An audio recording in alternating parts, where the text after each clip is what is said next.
In this video, I'm going to show you how to use text-to-speech on Adobe Express. Now, there's actually no native function which is going to allow you text-to-speech. However, we can use add-ons for this purpose. So go to the bottom left here, click on add-ons, and then you want to go to search add-ons and you want to type in text-to-speech, okay? And you want to press the enter key and a bunch of them is going to pop up. You'll see there's going to be a lot of them and you simply want to pick the one that you actually want to use, okay? So there we go. It's currently loading because there's a lot. And you just want to select one. So in my case, I'm going to go with a random one I'm going to find here. So if I scroll down, you can see some of these are paid, some of these offer free trials, some of these have free and paid plans, etc.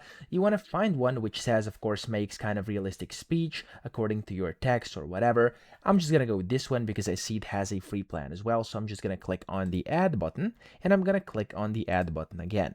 Then it's going to add it, and over here on the right, you can see I have text to speech. If you want to open it, go to add-ons, click on over here. When you go to your add-ons, click on it and it's going to get triggered over here on the right.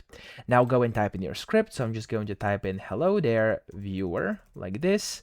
How you doing, for example, and then here of course you can select your voices. You have some of them over here as you can see, or you can see all. In this case, I'm just going to pick this first one over here. You can also hear what it sounds by clicking here, select your speed and pitch, and then click on generate voice. Now some of these, if you actually chose a different one, they may look a bit different, but this one, as you can see, is quite simple to use. And then when you've done this, I've generated some voice. You can see it over here. I can change the volume and the fade, and if I go to edit timeline, you'll notice that my voice has actually been put down here, and if I now test it, you'll see how it sounds. So let me actually go and remove my own voiceover, which I actually did earlier. There we go. I'm gonna play this for you. Hello there, viewer. How you doing?